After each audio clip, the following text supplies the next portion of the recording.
Bom dia, meus irmãos. Aqui, pastor Isaías.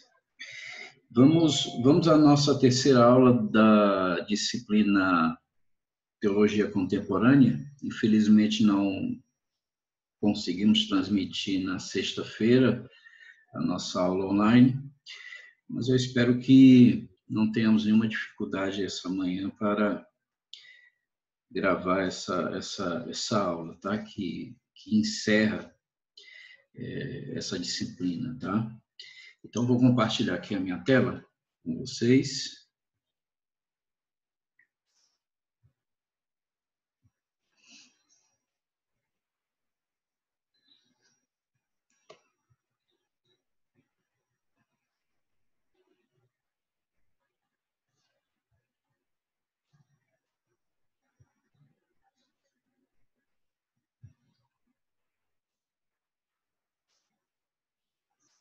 Ok.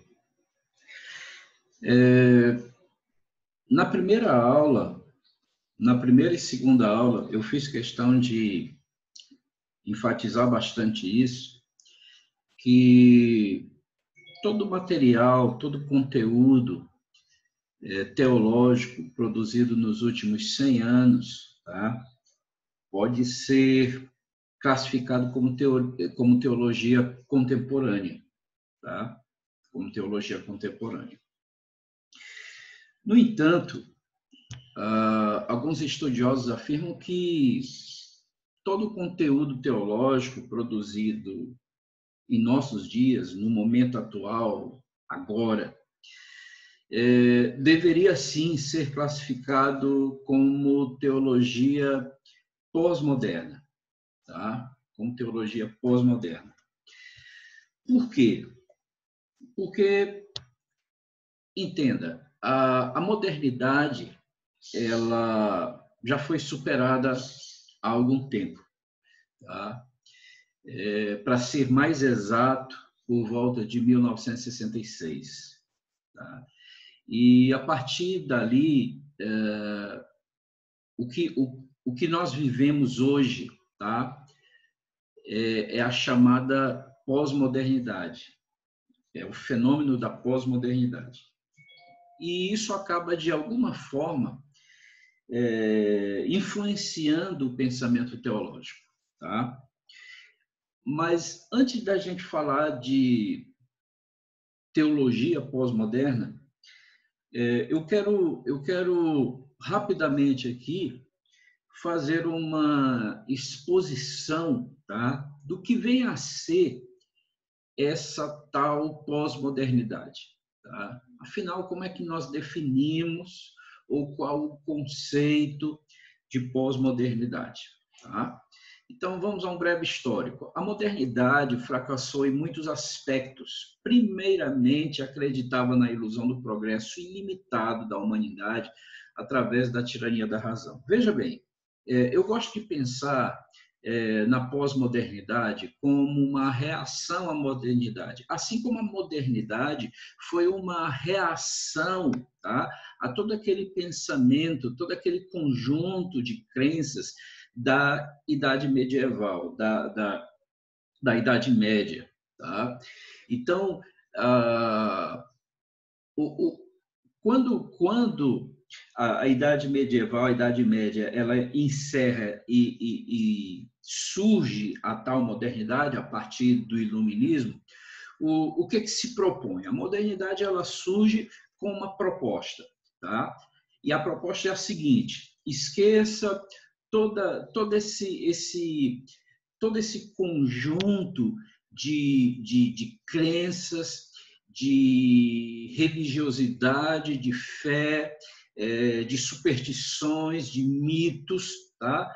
Porque quem vai resolver todos os nossos problemas, quem vai resolver toda a nossa dificuldade, toda a nossa situação, é exatamente a razão. A razão, ela tem o poder ilimitado de resolver todas as questões, todos os dilemas, todos os dramas do ser humano, tá? Bem, o que se viu daí em diante foi exatamente uma sucessão de fracassos, tá? Então, para ser mais exato, eu fiz questão até de anotar aqui 3 grupos, tá, que fracassaram na sua proposta. Primeiro, os iluministas, tá, que concentraram seus esforços na educação do povo. Tá? Eles fracassaram. Os marxistas, eles esperavam que as lutas das classes reduzissem a uma sociedade reconciliada. Tá? Eles esperavam exatamente isso, que a partir da razão, tá, todos os embates, todas as lutas, tá, de classes desembocariam numa sociedade reconciliada. Fracassaram.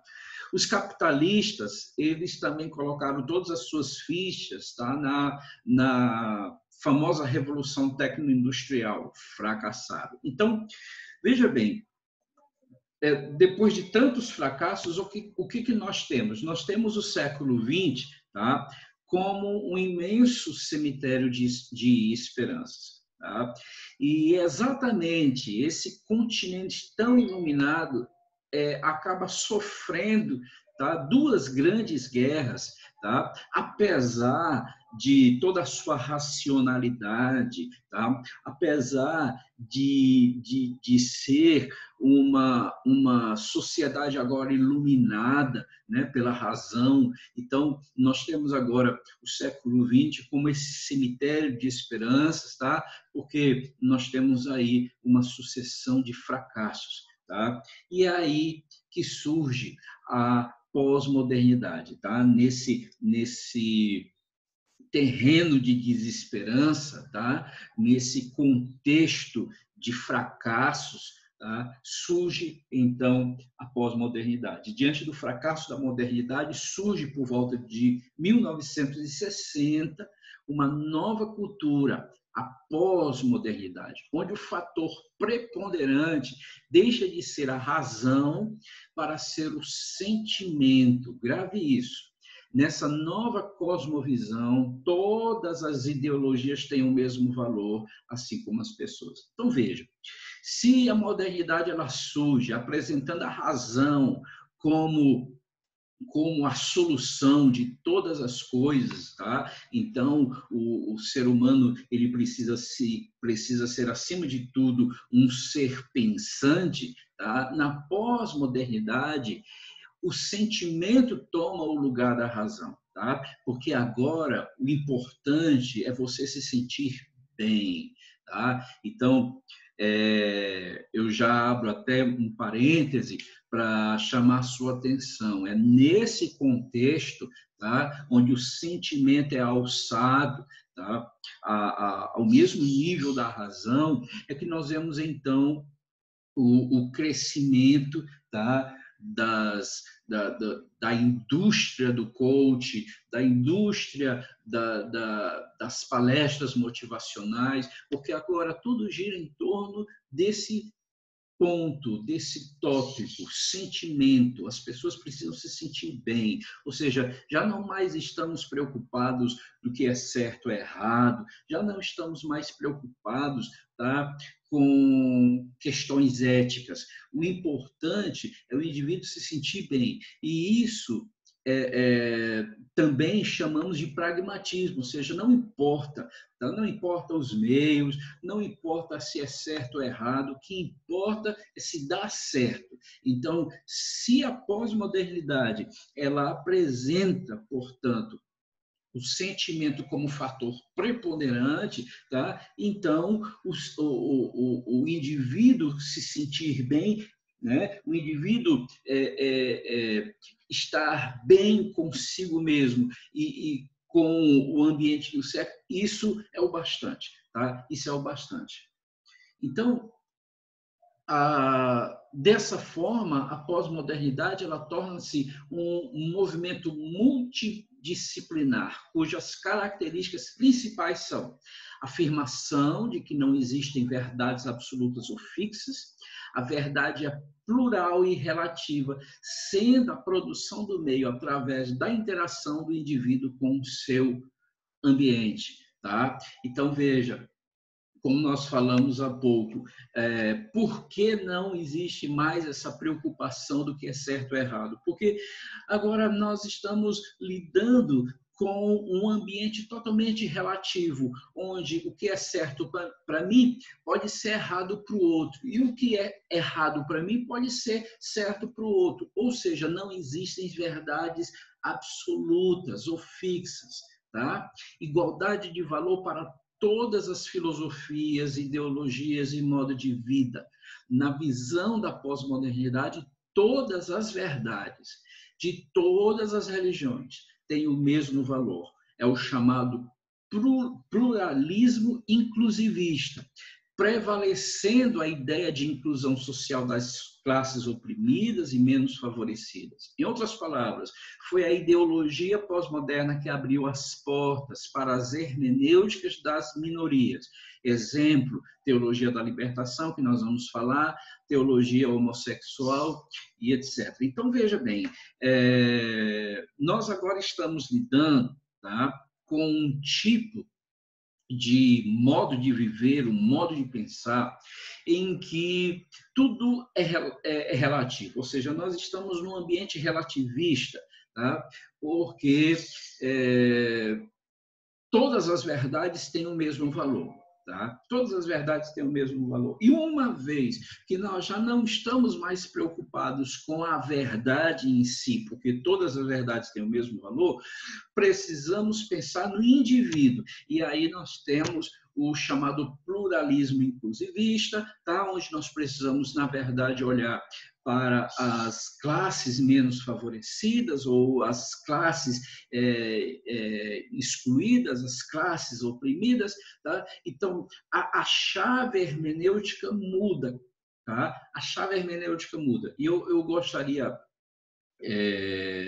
de lembrar aqui, na aula anterior, eu creio que foi meu irmão Rinaldo, que questionou exatamente a teologia da esperança, de George Moltmann, tá? E na ocasião ele me perguntou em que texto, né, Moltmann, ele fundamentava todo o seu pensamento. E na ocasião eu respondi que um teólogo liberal ele não precisa necessariamente de um texto para fundamentar o seu pensamento, para fundamentar a sua teologia. Por quê? Porque ele não tem compromisso com as escrituras. O teólogo liberal ele não tem compromisso com a palavra. Tá? Então, até alguém falou também, até alguém acrescentou que, na verdade, a fonte era ele mesmo, e é verdade, tá? Porque nesse contexto de pós-modernidade, tá? A verdade não está necessariamente nas escrituras, tá? Para alguém pode estar nas escrituras, para o outro não. Ou seja, nós estamos lidando agora com um contexto de relativismo, onde todas as coisas são relativas, tá? E nessa esteira ideológica vem o ideal do politicamente correto, especialmente não questionar a crença do outro. A razão para esse respeito é que a verdade de uma pessoa é tão boa quanto a verdade da outra. Então, já não se questiona o pecado, o sexo fora do casamento, o homossexualismo. Por outro lado, quem não aceita esses ideais, tá? Por outro lado, quem não aceita esses ideais. Exemplo, os que creem na Bíblia como verdade absoluta são acusados de radicais e fundamentalistas, também intolerantes, tá? Então, veja, nós estamos vivendo um momento de absoluta confusão, onde ninguém tem a razão e, ao mesmo tempo, todo mundo tem razão. Tá? Onde a verdade de um não é verdade para o outro. Tá? E o que complica mais ainda, tá? É que se eu me agarro à minha verdade, se eu defendo a minha verdade, tá? Eu sou ainda acusado de radical, de fundamentalista, de intolerante. Tá? Muito bem. Então, esse é o contexto. Tá? Esse é o contexto hoje. Tá? Veja, como nós falamos, a modernidade ela já foi superada desde 1960, tá? Quando surge, então, esse novo modo, essa nova forma de perceber o mundo, de enxergar o mundo à sua volta, a chamada pós-modernidade. E aí a pergunta, como a pós-modernidade impactou a teologia? Tá? E aí nós vamos falar da chamada teologia pós-moderna. Já não mais teologia contemporânea, mas teologia pós-moderna. Nessa esteira ideológica vem o ideal do... Eu creio que esse aqui já passou. Pronto. A pós-modernidade acabou com o ideal de se chegar ao sentido único do texto sagrado. Agora, a interpretação da Bíblia depende quase que exclusivamente do leitor. Tá? Então, como é que a pós-modernidade ela afeta a teologia? Tá? O primeiro ponto a ser destacado é exatamente esse aqui, ou seja, a preocupação do leitor, tá? A preocupação do intérprete já não é mais de chegar ao sentido único do texto sagrado, tá? De se fazer uma hermenêutica correta. Não. A interpretação agora da Bíblia, das Escrituras, depende exclusivamente do leitor, tá? Não é o que o texto está falando, é o que o leitor, tá? É o que o leitor acredita ou interpreta ou pensa acerca do texto. Tá? Enquanto na modernidade nós temos a preocupação, tá, de buscar o sentido único do texto, de fazer uma exegese do texto, uma exegese correta, uma exegese acertada, né? Agora nós temos uma hermenêutica, tá?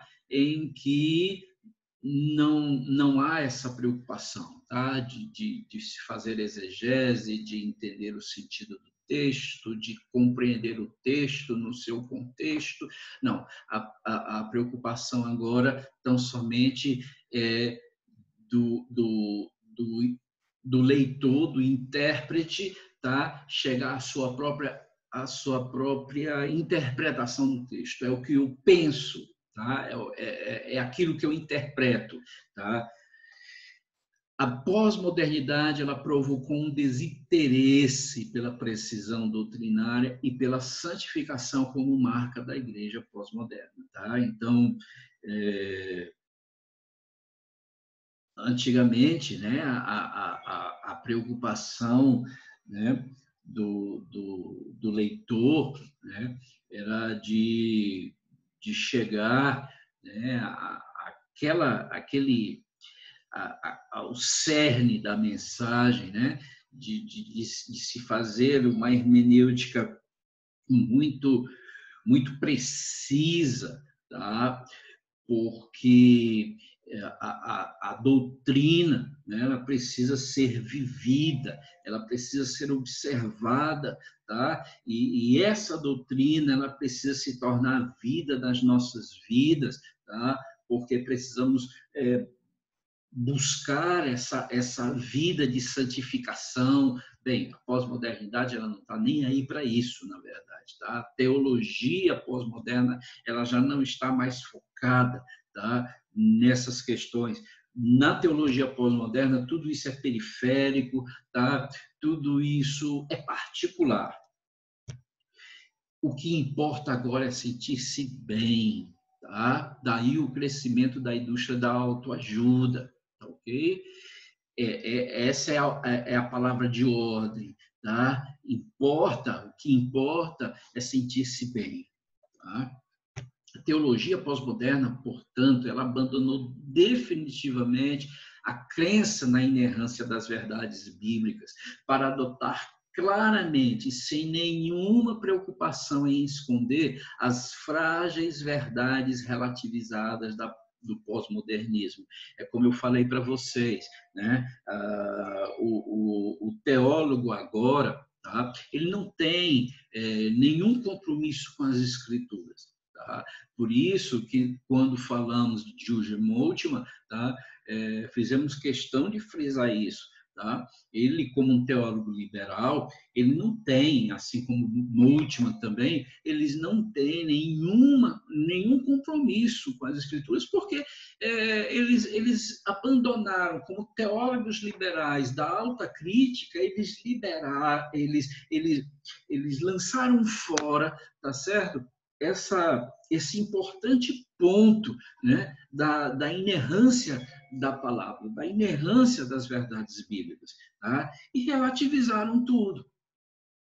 Temos o seguinte princípio em comum com a teologia da libertação: não interpretar o mundo a partir do Evangelho, mas expor o Evangelho a partir da situação. Klaus Berger, um conhecido exegeta. O que ele está dizendo, em outras palavras, o que ele está dizendo é que não se interpreta mais o mundo a partir do Evangelho. Essa hermenêutica mudou. Nós precisamos agora fazer uma exposição do Evangelho a partir da situação, para ser mais exato, da situação social. Então, aquela teologia produzida na Europa não é a mesma teologia produzida, trabalhada na América Latina, tá certo? Ou seja, a exposição é diferente a partir da situação social, ou seja, o que se coloca aqui é que não se interpreta o mundo mais a partir do Evangelho, porque o Evangelho deixou de ser a chave hermenêutica. Tá? A chave hermenêutica agora é a situação, é o contexto, a situação social que se vive. Klaus Berger justifica sua posição afirmando que se deve abrir a possibilidade para uma postura mais livre, em razão da necessidade incontornável do diálogo com a filosofia moderna. Tá? E, ao se retirar a superioridade da Bíblia Sagrada, através de interpretações que se ajustem às necessidades e culturas de comunidades não salvas, o verdadeiro Evangelho deixa de ser comunicado. E sem Evangelho não há salvação. A consequência direta desse desvario é um cristianismo do tipo clube social, morto e com muitas dúvidas e confusões existenciais nos corações de seus consumidores. Por que consumidores? Porque é exatamente isso que se tornou hoje o mundo cristão, o evangelho. Nós temos o fiel, que é apenas aquele consumidor da fé, né? Porque ele está buscando alguma coisa, né? Ele está buscando uma cura, ele está buscando um milagre, ele está buscando uma porta de emprego, ele é um consumidor da fé. O pastor, por sua vez, né, é uma espécie de executivo, de marqueteiro, né, de vendedor. Ele está ali apresentando, oferecendo, né, um produto, ele também está gerenciando uma empresa, também ele está fazendo marketing de um produto. Tá? Então, o cristianismo se reduziu a isso. Tá? É um clube social, uma empresa, por isso que nós temos, né, esses embates, né, de igreja A contra a igreja B, porque é uma concorrência. Tá? A outra está crescendo mais do que a minha, então eu preciso me reinventar. Ou seja, esse é o mundo que nós vivemos, essa é a teologia que nós praticamos. A teologia pós-moderna tornou-se uma combinação sincretista de várias ideologias e métodos. Nessa esteira, cada pastor passou a interpretar a Bíblia de forma particular, dentro da perspectiva que melhor atenda às suas igrejas, apenas como comunidades religiosas ou empresas, e não como corpo de Cristo. Alguns até bem intencionados, mas totalmente equivocados. Tá? Bem intencionados, sim, eu conheço muitos, né, que têm a boa intenção de levar a sua congregação a um crescimento, de levar a sua congregação a um patamar mais elevado, tá certo? Mas a motivação em si, tá certo? O que leva esse indivíduo a pensar, buscar, trabalhar nesse sentido, tá? É aí que reside o equívoco. Tá? Muito bem. Então, fazendo um breve resumo, tá? Nós falamos no início que, apesar de ser dito por muitos que a teologia produzida, tá? Hoje, né? É teologia ainda contemporânea, tá? Um outro grupo de teólogos, tá? E eu me incluo nesse grupo, né? Acredita piamente que o que se produz hoje, o que se trabalha hoje em termos de material teológico, conteúdo teológico, já não se pode mais classificar como teologia contemporânea, porque a modernidade ela já foi superada, tá? E hoje nós estamos vivendo uma nova realidade, tá? Então, se estamos hoje na tal chamada teologia, se estamos hoje vivendo a tal chamada pós-modernidade, então é certo sim dizer que a teologia produzida nesses dias, tá? Nesse contexto, tá? Ela deve sim ser classificada agora como teologia pós-moderna. E essa teologia pós-moderna, ela tem como característica o absoluto descompromisso com as escrituras, não existe mais nenhum compromisso com as escrituras, tá certo? O evangelho deixa de ser a chave hermenêutica. Nós já não vamos mais perceber o mundo a partir do evangelho, mas exatamente o contrário, o oposto. Nós vamos perceber e entender o evangelho a partir do contexto, da sociedade que vivemos, da situação que vivemos, tá certo? Existe aqui o absoluto abandono de pontos, né, que até pouco tempo atrás eram pilares da nossa fé, né? Como a busca por uma vida de santificação, por uma exposição precisa da doutrina, tudo isso é posto de lado, tudo isso é esquecido, tá certo? A preocupação agora é outra, tá? A preocupação agora é outra. A preocupação é o indivíduo precisa se sentir bem, eu quero me sentir bem, tá certo? Então, se eu não me sinto bem com tal doutrina, se eu não me sinto bem com tal confissão, né, eu posso migrar para outro tipo de confissão e não tem problema nenhum nisso, não tem pecado nenhum aí. Pecado, na verdade, o indivíduo não está bem consigo mesmo. Tá? Então, a palavra de ordem na teologia pós-moderna é o indivíduo precisa se sentir bem. Tá? E uma vez que ele se sinta bem, não importa o contexto em que ele esteja, o importante é que ele se sinta bem, tá certo? Rick Warren, no seu livro Uma Igreja com Propósito, um best-seller, por sinal, eu li diversas vezes, tá? Esse livro, e tem coisas ali bem interessantes, tá? Mas a gente percebe já um pouquinho, né, de teologia pós-moderna ali, porque ele fala repetidas vezes no seu livro, tá, que o culto ele deve ser pensado, trabalhado, produzido, tá certo?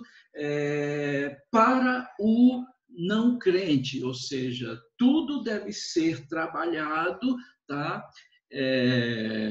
Tendo em vista, tá, o indivíduo não crente, tá, que veio para assistir aquele culto, tá? Então nós precisamos trabalhar de tal forma que esse indivíduo ele se sinta bem, ele se sinta acolhido, tá? Ele se sinta interessado, tá?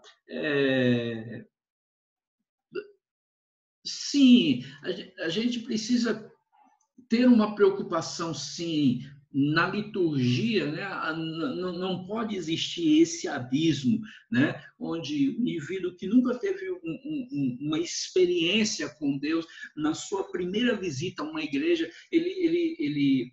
nós precisamos construir pontes, tá? Para que ele entenda a mensagem, para que ele compreenda esse mundo novo, tá? Mas falar que o culto ele precisa ser todo ele trabalhado pensando no indivíduo, tá? Isso aí é pós-modernidade, tá certo? Porque o culto, na verdade, ele é pensado, produzido, tá certo?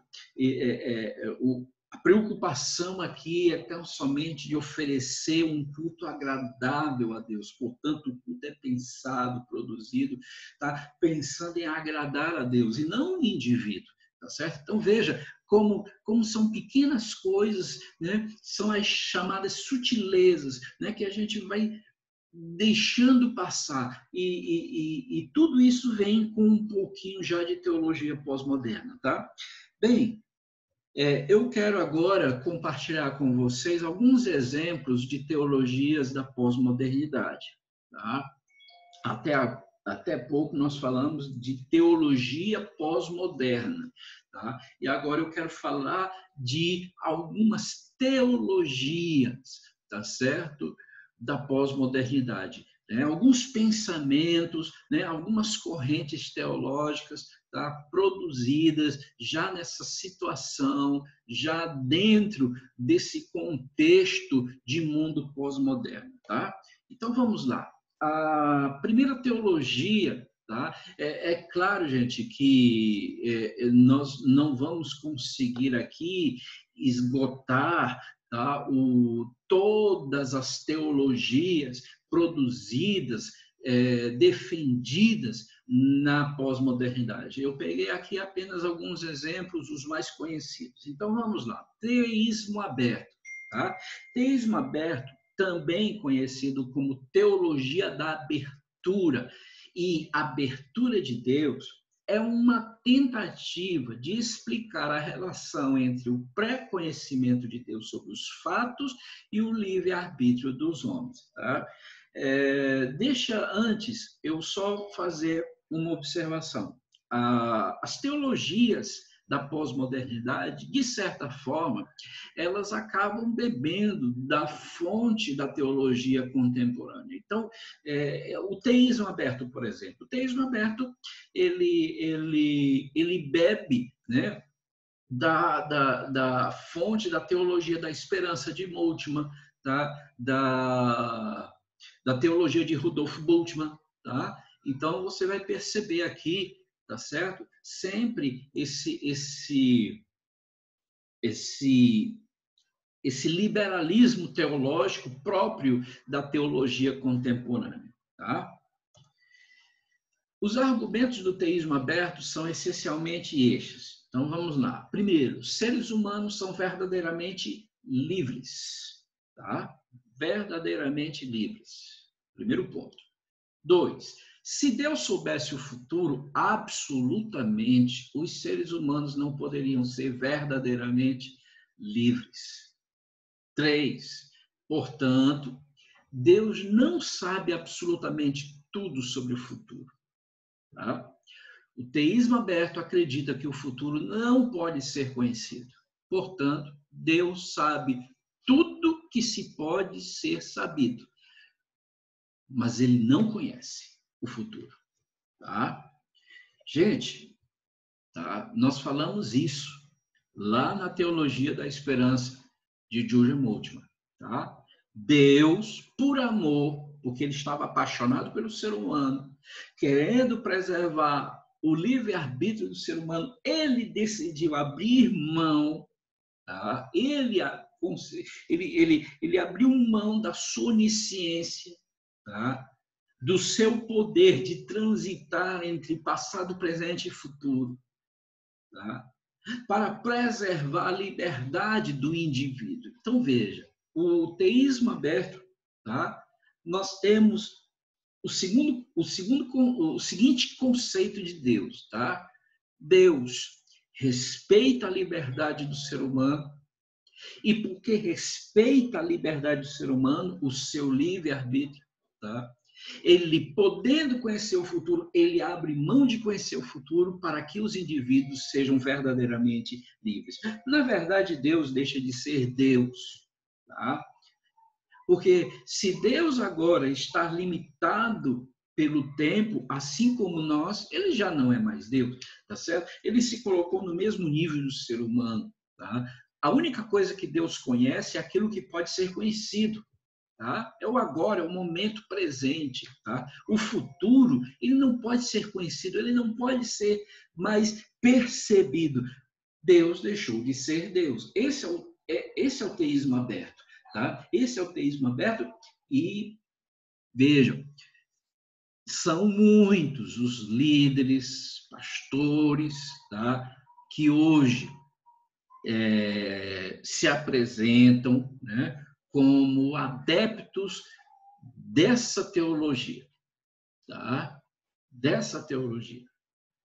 Então, isso aqui não é algo que está enclausurado numa academia, numa sala de aula, não. Isso aqui está presente hoje em muitos púlpitos, em muitos altares, em muitas igrejas. Tá? A ideia de que, né, Deus, né? O que Deus, né? Uma vez eu ouvi alguém dizer exatamente isso, né? Onde estava Deus quando, né, aconteceu tal catástrofe, né? Aí a pessoa responde: Deus estava sofrendo com o ser humano, Deus estava sofrendo com as pessoas enlutadas, né? Ou seja, Deus foi pego de surpresa, né? Ele não poderia evitar tal coisa. Por quê? Porque ele não conhece o futuro, ele já não sabe mais sobre o futuro.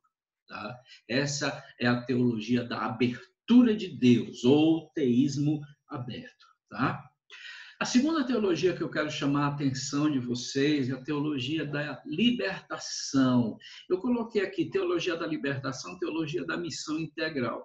Teologia da libertação, tá certo? É um modelo, né, trabalhado, pensado, discutido no âmbito da Igreja Católica Apostólica Romana.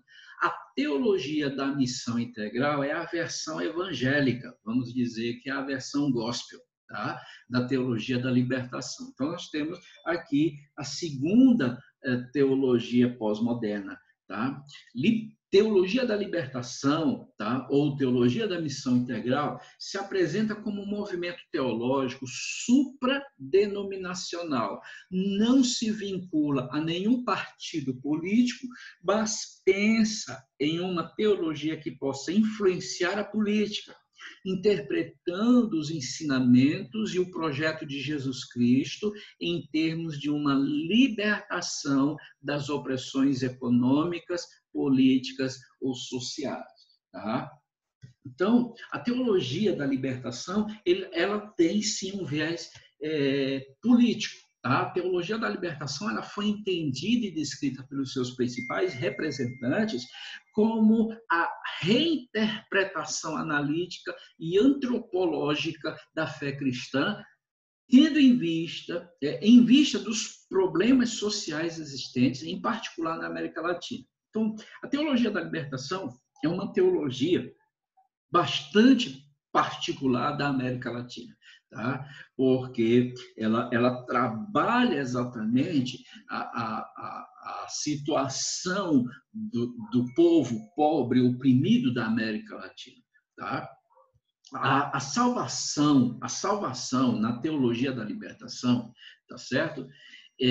Implica apenas na libertação de toda opressão social. Tá? Então, ser salvo significa, né, ser liberto de todo tipo de opressão social, desigualdade social. Os destinatários do Evangelho, né, a quem se destina a mensagem do Evangelho, as boas novas, os pobres. Tá? Os pobres. Pecado é todo tipo de injustiça social. E pecadores, a classe dominante, tá? Aqueles que oprimem o pobre, tá? Então, é próprio da teologia da libertação afirmar que Deus fez opção pelos pobres. Essa é uma declaração, como um rótulo da libertação, da teologia da libertação. Tá? Ela pode ser resumida exatamente nessa frase: Deus fez opção pelo pobre. Então, o pobre, ele é o destinatário do evangelho, pecador é aquele que oprime o pobre, pecado é toda opressão social, toda injustiça social, tá certo? E o céu é exatamente essa comunidade, tá? Onde já não existem mais as lutas de classes, tá certo? Onde se existe o comum, tá? Essa é a teologia da libertação, essa é a teologia da missão integral, e eu repito, tá? Isso está muito presente nas igrejas hoje, tá certo? Na Igreja Católica Apostólica Romana, agora com esse novo Papa, né? A teologia da libertação ela tomou um impulso, né? Os anteriores, eles lutaram muito, né, para que isso não fosse para frente, né? Leonardo Boff, um dos expoentes da teologia da libertação aqui no Brasil, né? Ele foi condenado, né, pela Congregação da Santa Sé para a doutrina da Igreja, né?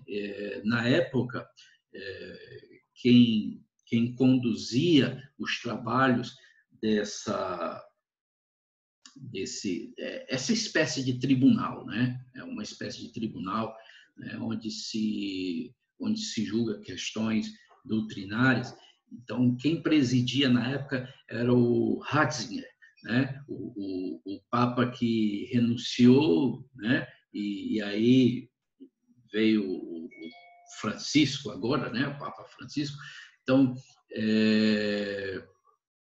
Ratzinger, ele condenou, né, o teólogo Leonardo Boff, né, e a condenação foi o silêncio. Ele não tem, né, permissão da igreja, né, para ensinar a sua teologia. Tá?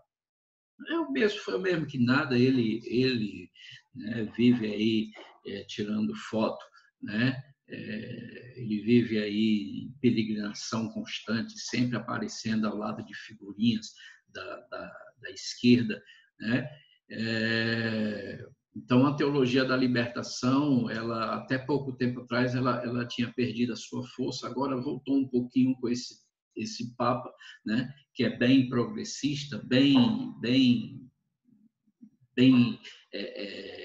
esquerda, para ser mais exato, né? Agora, nas igrejas evangélicas, nossa, nós temos aí algumas figuras, né, que apresentam, que defendem com unhas e dentes esse tipo de teologia, tá certo? É uma teologia absolutamente reducionista, né? Reduz o sentido de pecado, reduz o sentido de salvação, reduz o sentido de evangelho, né? Tudo a um patamar, tudo a um nível, um contexto meramente político. Tá? Teologia da prosperidade. Gente, eu até pensei em não falar, não colocar aqui na lista de teologias pós-modernas, porque eu vejo a teologia, não que a teologia do teísmo aberto, a teologia da libertação, né, sejam teologias, digamos assim, com um conteúdo mais, digamos assim, profundo, acadêmico, né, que se possa realmente discutir, debater, né? Mas é que a teologia da prosperidade, eu vou dizer, gente, é um negócio fraco demais, tá? É um negócio... Veja bem, essa corrente doutrinária ensina que qualquer sofrimento do cristão indica falta de fé, tá? Assim, a marca do cristão cheio de fé e bem-sucedido é a plena saúde física, emocional e espiritual, além da prosperidade material. A pobreza, olha o reducionismo novamente. Tá? Da mesma forma que nós percebemos reducionismo na teologia da libertação, tá? Se reduzindo o pecado, a opressão, social, reduzindo o evangelho a mensagem política, reduzindo o céu a uma sociedade sem lutas de classe. Na teologia da prosperidade, nós temos o reducionismo. Tá? Nós temos reducionismo. Pobreza e doença são resultados visíveis do fracasso do cristão em pecado ou que possui fé insuficiente. Tá? Eu coloquei só um slide, porque o negócio é tão fraco que não dá para a gente discutir isso academicamente, de forma aprofundada, porque é um tapa na cara isso aqui, tá certo? Né? É um negócio muito, muito raso, tá? E o pior, isso aí está nas igrejas, né? Isso aí está presente em muitos púlpitos, tá? Não assim, muitas vezes, explicitamente, né? De forma bastante explícita, né? Mas nós temos sim as chamadas sutilezas, tá certo? Então a gente percebe, sim, tá? Que a teologia da prosperidade ela tem influenciado muitas igrejas na sua teologia, na sua liturgia, tá? Basta ver as músicas que cantamos hoje nas igrejas, tá certo? Muitas delas é teologia da prosperidade, né? Restitui, eu quero de volta o que é meu, tá? Isso é teologia da prosperidade da forma mais escancarada possível, tá? Você está dando ordem para Deus, você quer de volta, né? O que você perdeu, tá? Então é um negócio complicado, tá? Eu não quero nem me demorar nesse negócio não, porque isso aqui, né? Tá na cara, tá certo? Que isso aqui é uma viagem sem sentido, tá certo? Assim como as demais, tá? Assim como as demais, tá? E para encerrar, o universalismo, tá? O universalismo, enquanto teologia, nega terminantemente a condenação eterna e anuncia uma remissão sem a necessidade de fé e arrependimento. Resumindo, o universalismo prega o seguinte: no fim, todos serão salvos, ou seja, no fim vai dar tudo certo. Tá? As coisas mudaram. Temos mais informação e tecnologia do que antigamente. Estamos interagindo com uma gama mais ampla, mais diversificada de pessoas.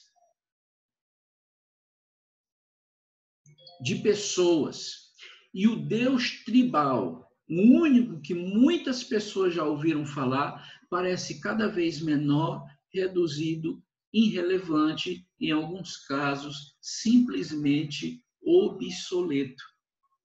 Veja, gente, como eu vou daqui a pouco mostrar aqui um livro de Rob Bell. O Rob Bell hoje é um dos expoentes do universalismo, tá? Terminou aqui os slides, tá? Essa é a declaração de Bell, né? Ele fala de um Deus tribal, tá? Que esse conceito precisa ser posto de lado, tá? Uma vez que nós estamos agora lidando com um grupo, né, diversificado de pessoas, tá? Então, esse único modelo, esse único conceito de Deus, né, já não é mais suficiente, tá? Para comunicar o evangelho, para informar, tá?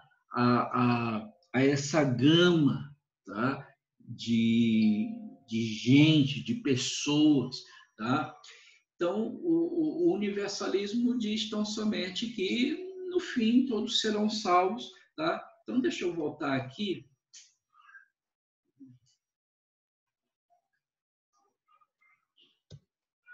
Só um minuto.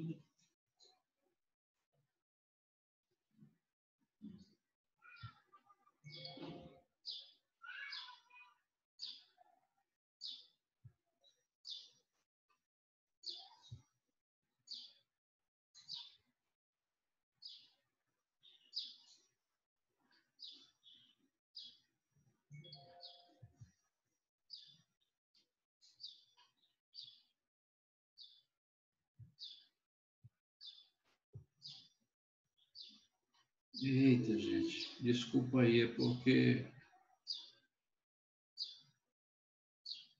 o negócio aqui está complicado.